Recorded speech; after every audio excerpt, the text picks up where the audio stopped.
नमस्कार। मैं श्रीमती छाया खरे आपके अपने YouTube चैनल कब, क्यों और कैसे पर। हमारा आज का विषय है मकर संक्रांति क्या है, इसके आध्यात्मिक इसका क्षेत्र क्या है, इसका वैज्ञानिक क्षेत्र क्या है।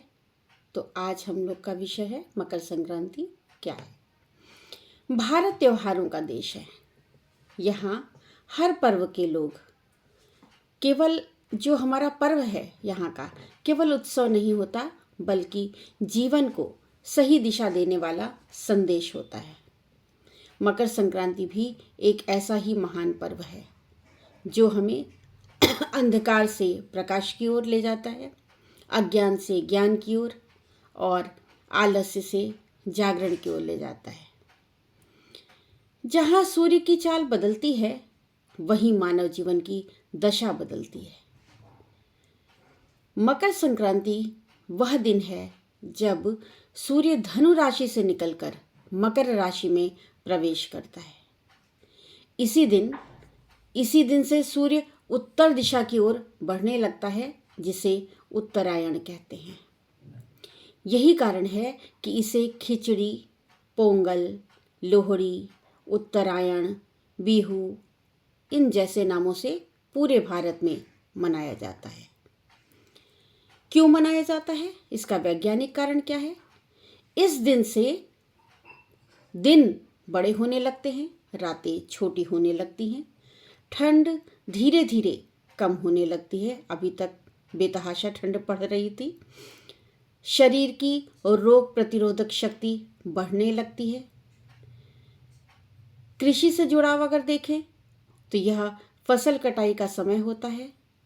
किसान अपनी मेहनत का फल पाता है, धरती अन्न से भर जाती है और जीवन में संतोष का भाव आता है। जब खेत लहलहाते हैं तब मन भी उल्लास से भर जाता है।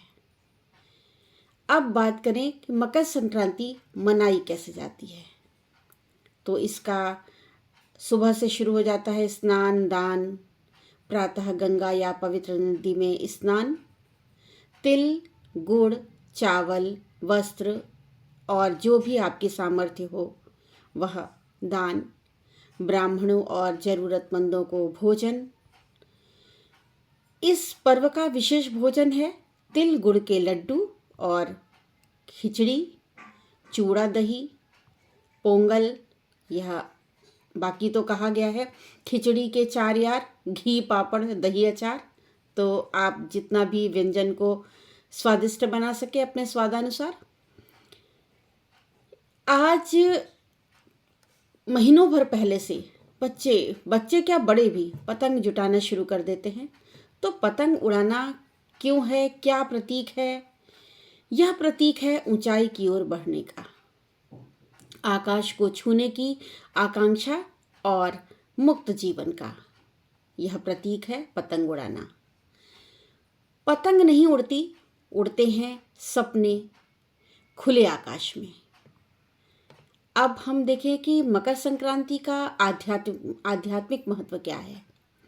तो उत्तरायण आत्मा की दिशा, दक्षिणायन भोग की दिशा, उत्तरायण योग की दिशा।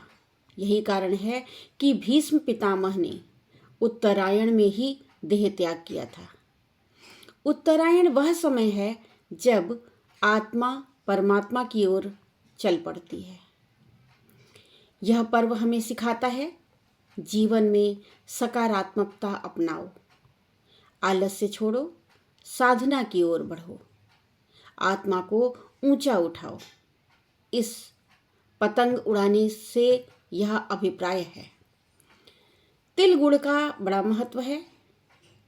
क्यों? क्योंकि तिल पापों का नाश करता है, गुड़ मधुरता का प्रतीक है। इसलिए कहा जाता है तिल गुड़ खाओ, मीठा मीठा बोलो। अर्थात जीवन में कटुता छोड़ो, मधुरता अपनाओ और प्रेम से रहो। मकर संक्रांति के लाभ क्या हैं? सबसे पहले देखा जाए शारीरिक लाभ क्या है। तिल से शरीर को गर्मी मिलती है, गुड़ से खून साफ होता है, रोग प्रतिरोधक शक्ति बढ़ती है। मानसिक लाभ क्या है? उत्सव से मन प्रसन्न होता है, दान से संतोष मिलता है और परंपरा से जुड़ाव बढ़ता है। इसके सामाजिक लाभ अगर देखें तो आपसी मेल मिलाप बढ़ता है, प्रेम और सौहार्द बढ़ता है, समाज में समरसता फैलती है। लेकिन एक पक्ष जहाँ लाभ सुख का होता है, कहीं ना कहीं दूसरा पक्ष हानि का भी जुड़ा होता है।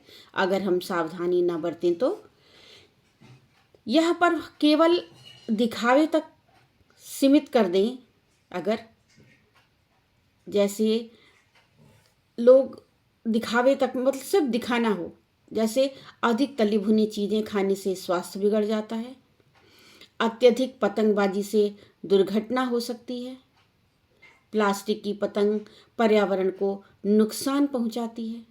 तो इसकी ये विपरीत दशाएं होती हैं। हमें बहुत सावधानी रखनी होती है, जैसे संयमित भोजन करना चाहिए, सुरक्षित तरीके से पतंग उड़ाएं। अभी थोड़े समय पहले, साल भर पहले, मेरे ही एक परिचित की टीचर थी, वह जा रही थी और नख से उसका पूरा यहाँ से यहाँ तक कट गया था। वो कई दिनों तक हॉस्पिटल में एडमिट थी, यहाँ से यहाँ तक पूरा टाका पड़ा हुआ था, बोल नहीं पा रही थी, लिक्विड पे ही थी, मतलब बहुत ही दिक्कत उसको। और एक लोग का तो हम सुने थे, देखे तो नहीं थे, सुने थे कि वो जा रहे थे स्कूटर से और ऐसे यहाँ से नक आया और ये जो है गला कट गया और तुरंत ऑन स्पॉट उनकी डेथ हो गई। तो बहुत दिक्कत है, इसके लिए बहुत सावधानी बरतनी चाहिए, पक्षियों का ध्यान रखना चाहिए, ज़रूरतमंदों को दान देना चाहिए, पर्व को आडंबर नहीं साधना बनाना चाहिए।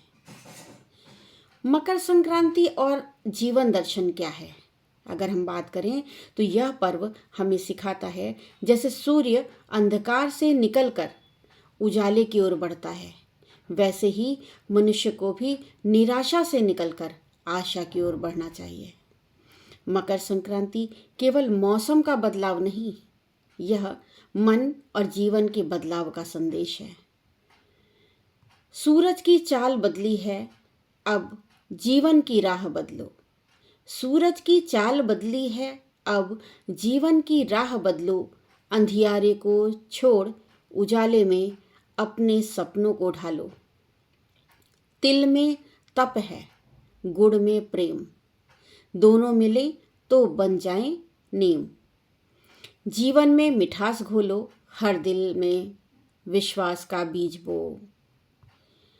पतंग बनो, ऊंचाई छुओ, डोर बनो, अपनों को थामो।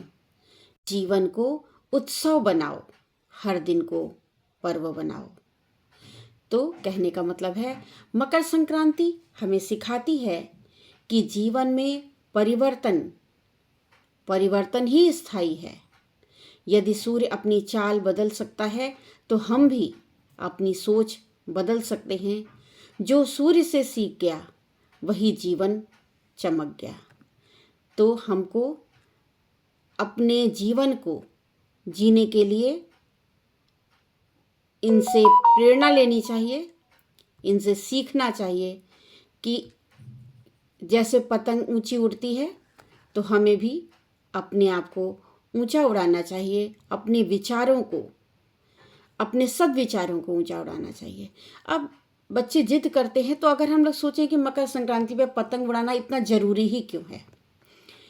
पतंग उड़ाना केवल खेल नहीं यह हमने बताया कि एक प्रतीकात्मक साधना है। पतंग को अगर आप आत्मा माने, डोर संयम है, आकाश ईश्वर और हवा जीवन की परिस्थितियाँ। इनसे हम सीख सकते हैं।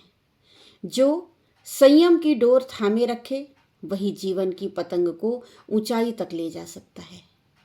जिस प्रकार पतंग तभी ऊंची उड़ती है जब हवा का सही उपयोग हो, डोर संतुलित हो, हाथ में नियंत्रण हो, वैसे ही जीवन में भी परिस्थितियों को समझना पड़ता है।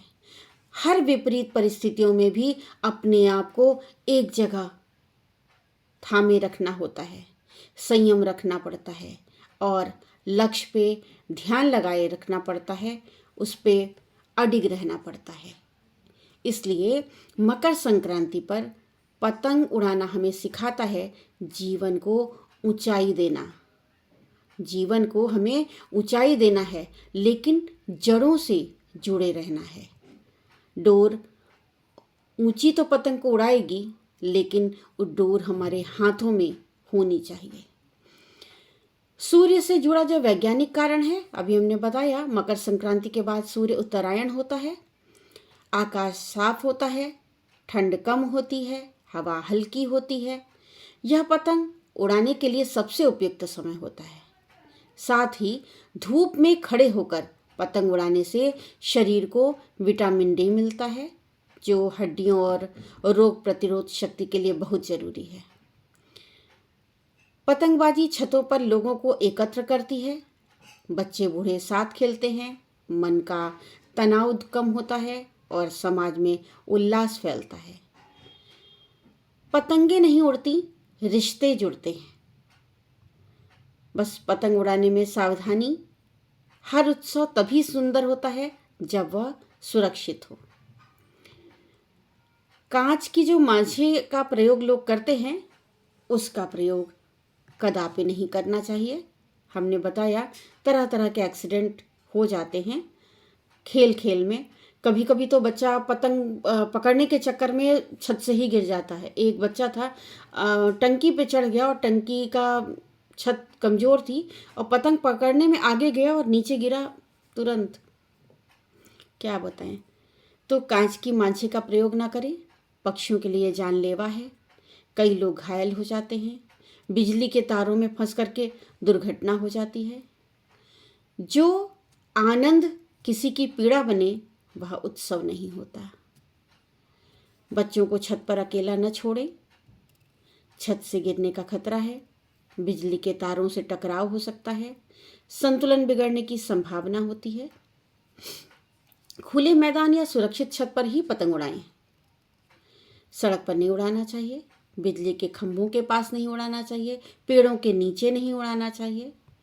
पक्षियों का ध्यान रखना चाहिए। यदि कोई पक्षी घायल मिले तो तुरंत उसकी सहायता करें, दाना पानी रखें, मांझा सुरक्षित स्थान पर रखें। जिस पर्व में करुणा ना हो वह अधूरा है। प्लास्टिक की पतंगों से बचें, क्योंकि यह क्या है, पर्यावरण को नुकसान पहुंचाती है। पशु पक्षी उसमें फंस जाते हैं। खेतों में अगर ये गिर जाती है पतंग तो फसल खराब हो जाती है। मकर संक्रांति हमें सिखाती है कि ऊंचाई की चाह हो पर जिम्मेदारी के साथ, ऊंचाई की चाह हो पर जिम्मेदारी के साथ, उत्सव मनाओ पर संवेदना के साथ, आनंद लो पर अहिंसा के साथ। तो सूरज चला उत्तर की ओर, मन भी बढ़े उजाले की ओर। मकर संक्रांति सिखा गई, जीवन बदले संभाले की ओर।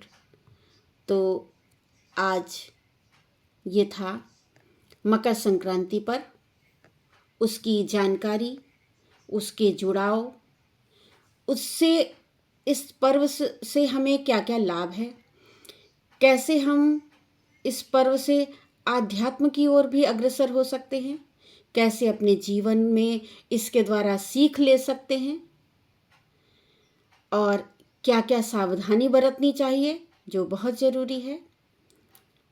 तो आप लोग भी ध्यान रखें। हैप्पी मकर संक्रांति। इसी के साथ ही वाणी को विराम देती हूँ। जय हिंद, जय मकर संक्रांति। मिलेंगे कल नए विषय के साथ। धन्यवाद।